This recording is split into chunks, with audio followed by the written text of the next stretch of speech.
coup sur coup. 3 semaines après la déroute des européennes. Emmanuel Macron et son camp ont subi une nouvelle défaite au premier tour des élections législatives anticipées, dimanche 30 juin. Le pari de la dissolution est donc raté pour le chef de l'État.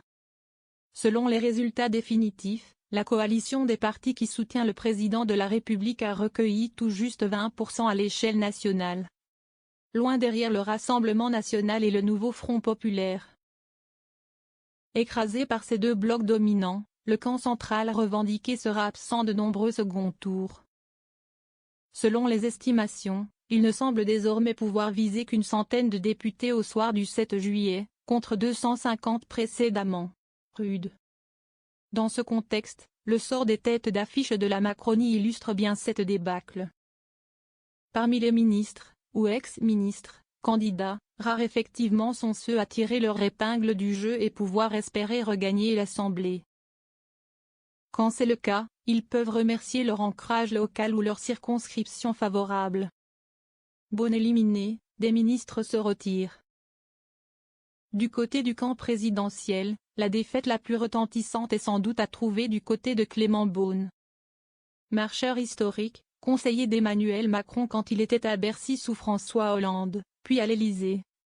Ministre des Affaires européennes entre 2020 et 2022 puis ministre des Transports entre 2022 et 2024, le député sortant n'a pas fait le poids à Paris.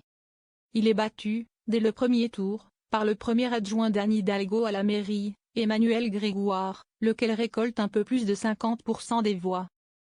Comme Clément Beaune, plusieurs figures du camp présidentiel ne seront pas au second tour, barrage oblige.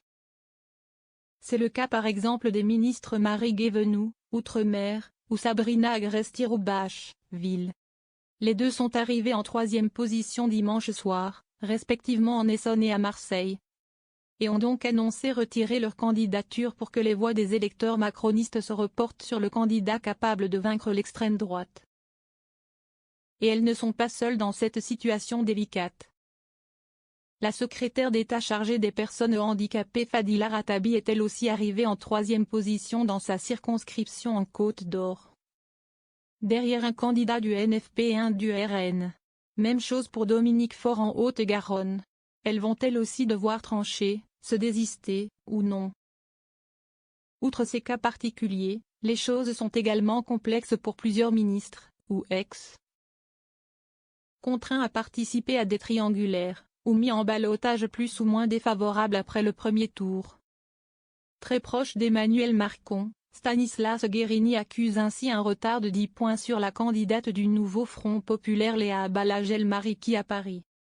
En Isère, l'ancien porte-parole du gouvernement Olivier Véran devoir cravacher pour rattraper son concurrent de gauche, 7 points devant lui. Qui s'en sort à peu près. Dans ce contexte, plusieurs têtes d'affiche vont pouvoir compter sur le retrait d'un candidat pour espérer l'emporter le 7 juillet. L'ancienne chef du gouvernement Elisabeth Borne, par exemple, s'est qualifiée dans la 6e circonscription du Calvados mais derrière le candidat du Rassemblement national Nicolas Carbry, 36,26%. En mesure de se maintenir, le représentant du NFP, Noé Gauchard, va se retirer. Notons toutefois que plusieurs figures du camp présidentiel s'en sortent mieux.